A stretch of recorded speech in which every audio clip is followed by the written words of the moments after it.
On va aborder maintenant un sujet, le sujet du CRM, mais cette fois-ci à grande échelle. Comment prendre les bonnes décisions? C'est ce que nous explique maintenant Bertrand Julia, qui est VP Sales chez Splio.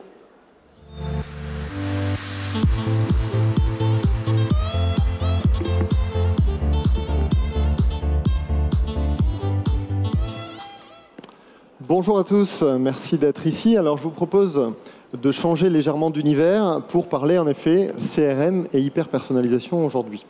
Et notamment essayer de répondre ensemble à une question que bon nombre de nos clients et prospects nous posent. Cette question, c'est dans mon animation client, comment faire pour prendre les bonnes décisions tous les jours pour chacun des individus dans ma base de données. Et cette question, d'abord, elle est légitime, mais pourquoi est-ce que c'est si complexe d'être en mesure d'exécuter cette mission?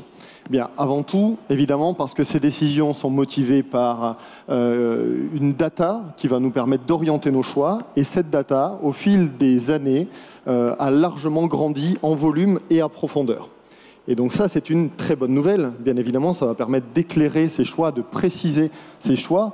Maintenant, il faut trouver le moyen d'en utiliser tout le potentiel de cette data. En l'occurrence, si on regarde un petit peu plus en détail, cette data, elle s'appuie d'abord, quand on est retailer, puisque c'est le thème du jour, sur une base de données clients et prospects de centaines de milliers ou de millions de clients, avec autant de profils variés, d'appétences évidemment différentes et autres comportements.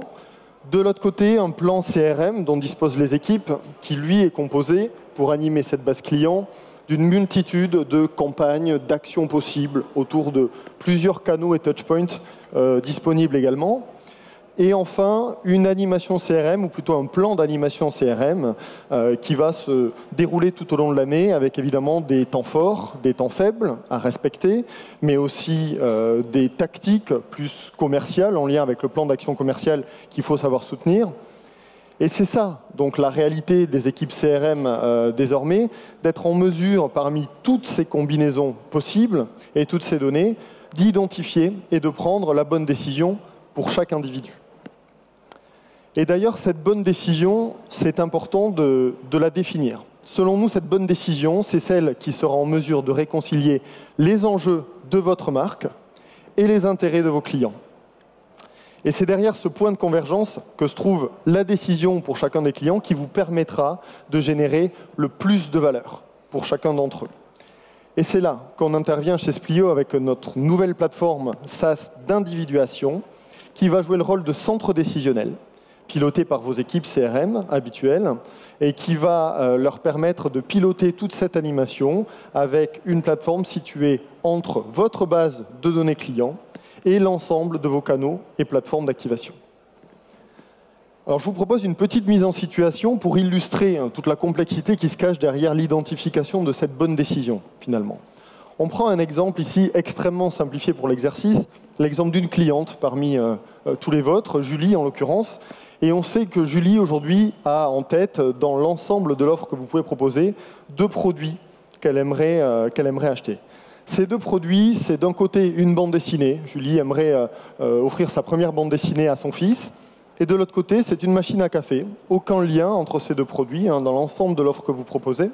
Cette machine à café, elle doit la remplacer pour différentes raisons.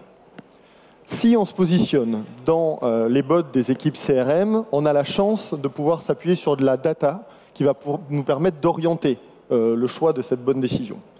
La première data dont on dispose ici, c'est la probabilité d'achat pour chacun de ces 2 produits concernant Julie. Et donc, dans un objectif de maximiser mes ventes, évidemment, je vais logiquement pousser plutôt la bande dessinée qui représente une probabilité plus forte. Vous allez me dire néanmoins, souvent l'objectif d'une équipe CRM, ça va être d'optimiser le chiffre d'affaires généré. Et vous auriez raison. Donc, il faut également tenir compte du prix de chacun de ces produits. Et là, on se rend compte qu'en tenant compte de la probabilité d'achat et du prix, eh bien, l'espérance de chiffre d'affaires généré est plus forte concernant l'option machine à café. Donc la bonne décision devient alors, pour nourrir cet objectif, de pousser plutôt le produit machine à café. Et on pourrait d'ailleurs aller un petit peu plus loin. Et c'est peut-être une actualité très 2023 que de parler de marge. Et les objectifs donnés par votre enseigne, votre entreprise, en tant qu'équipe CRM, est peut-être plutôt de maximiser la marge qu'uniquement le chiffre d'affaires. Et là encore, on se rend compte que dans ce cas de figure simplifié, entre ces deux produits, la bonne décision change à nouveau de camp. Et c'est désormais la bande décidée qui me permettra d'atteindre plus facilement cet objectif-là. Et enfin, pour terminer cette mise en situation, on a des missions parmi celles des équipes CRM qui sont aussi de soutenir tout simplement l'effort collectif autour d'un temps fort, d'un plan d'action commercial. Et donc ici, on se positionne dans un cas de figure où on entre sur le mois du petit électroménager. Eh bien, pendant cette période, je ne vais pas simplement tenir compte de mon objectif de maximisation de chiffre d'affaires ou de marge, mais je vais aussi et surtout souhaiter mettre en avant plus volontiers les produits du rayon petit électroménager pour répondre à une cohérence dans le déroulé du plan d'action commercial.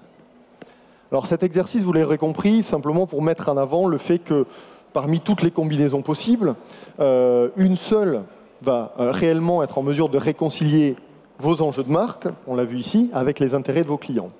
Et ça, vous devez même être en capacité de le faire tous les jours pour tous vos clients.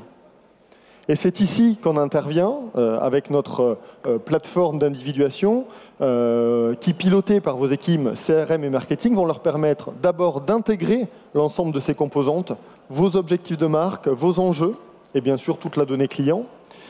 Et ensuite, grâce à l'IA embarquée, va permettre une automatisation de l'arbitrage de toutes ces décisions pour que vous soyez en mesure de les prendre à grande échelle, à l'échelle de vos milliers ou millions de clients. Alors, je vous propose de parler de cas de figure très concrets. Chez Splio, on a un ADN retail depuis de nombreuses années. On a un petit peu plus de 500 clients sur ce secteur, en France, en Europe et au-delà.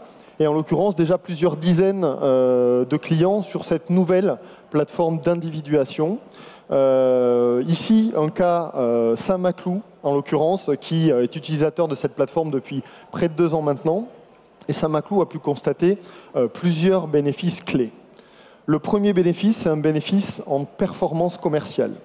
Ça paraît assez logique au vu des mécaniques qu'on va pouvoir exécuter.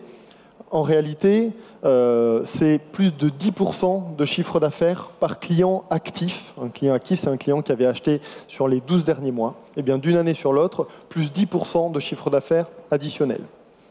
Et ce résultat-là, c'est précisément le résultat de mécaniques qui ont permis d'identifier plus systématiquement les opportunités business qui existaient, ce qui est particulièrement clé dans le business de Saint-Maclou, d'identifier une opportunité projet, et en conséquence de très vite être en mesure de dégainer l'action la plus pertinente, la plus impactante pour transformer, pour provoquer l'achat.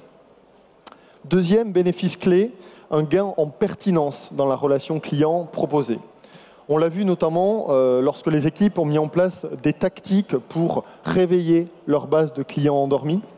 Le fait de pouvoir compter sur cette plateforme qui a sélectionné les messages, les actions et même les canaux les plus forts pour venir toucher la sensibilité de chacun de leurs clients endormis a permis de réaliser un résultat de plus 20% de clients réactivés par rapport à leur plan de campagne précédent sur les mêmes problématiques, d'une année sur l'autre encore.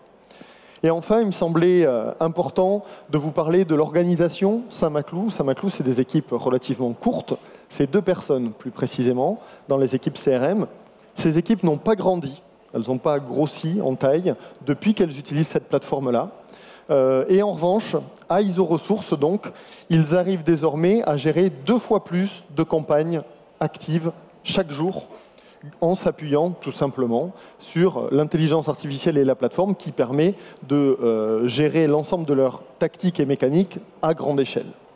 Et ça, c'est un point extrêmement important, puisque évidemment, en fonction de l'organisation de vos équipes, il fallait être en mesure de proposer une solution pour les équipes courtes qui veulent multiplier leur capacité de productivité, mais aussi pour les équipes plus denses, voire avec des logiques inter-équipes, qui puissent se retrouver collectivement autour d'une plateforme pour servir les intérêts du client et la qualité de la relation client. Je vous remercie de m'avoir écouté. On est évidemment présent ici aujourd'hui et encore demain. Et si vous voulez en savoir plus, parler IA ou découvrir d'autres cas clients, n'hésitez pas à venir nous voir ainsi que toute l'équipe. Et on sera également en masterclass avec l'équipe du Hub Retail jeudi pour une version un petit peu plus approfondie d'une 30aine de minutes.